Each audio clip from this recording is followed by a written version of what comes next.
প্রিয়তমা কবি সুকান্ত ভট্টাচার্য।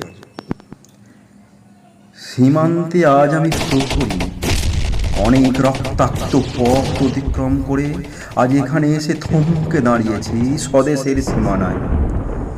ধূসর তিউনিসিয়া থেকে স্নিগ্ধ ইতালি থেকে ছুটে গেছি বিপ্লবী ফ্রান্সে, নক্ষত্র নিয়ন্ত্রিত নিয়তির মতো দুর্নিবার অপরাহত রাইফেল হাতে।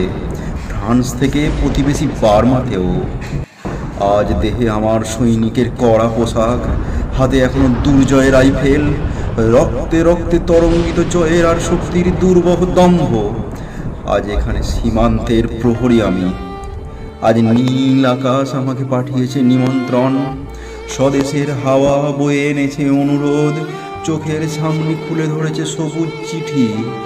কিছুতেই বুঝি না কি করে এড়াবো তাকে, কি করে এড়াবো এই সৈনিকের কড়া পোশাক। যুদ্ধ শেষ, মাঠে মাঠে প্রসারিত শান্তি, চোখে সে লাগছে তারই শীতল হাওয়া। প্রতি মুহূর্তে শ্লথ হয়ে আসে হাতের রাইফেল, গা থেকে খসে পড়তে চায় এই কড়া পোশাক।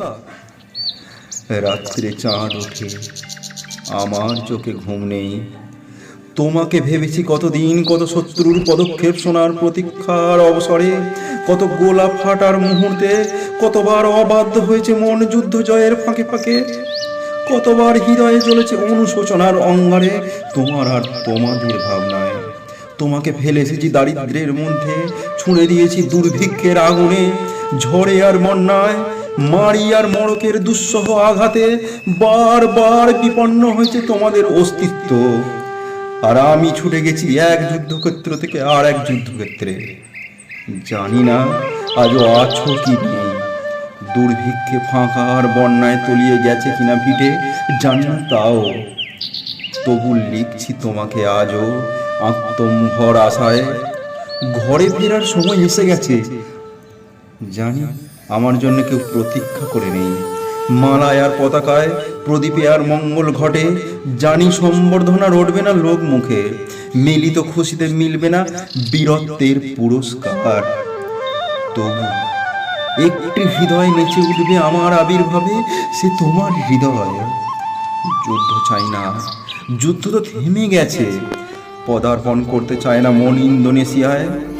আর সামনে নয়, এবার পেছন ফেরার পালা। পরের জন্য যুদ্ধ করেছি অনেক, এবার যুদ্ধ তোমার আর আমার জন্যে। প্রশ্ন করো যদি এত যুদ্ধ করে পেলাম কি, উত্তর তার তিউনিসিয়ায় পেয়েছি জয়, ইতালিতে জনগণের বন্ধুত্ব, ফ্রান্সে পেয়েছি মুক্তির মন্ত্র, আর নিষ্কণ্টক বার্মায় পেলাম ঘরে ফেরার তাগাদা। আমি যেন সেই বাতিওয়ালা, যে সন্ধ্যায় রাজপথে পথে বাতি জ্বালিয়ে ফেরে, অথচ নিজের ঘরে নেই যার বাতি জ্বালার সামর্থ্য, নিজের ঘরেই জমে থাকে দুঃসহ অন্ধকার।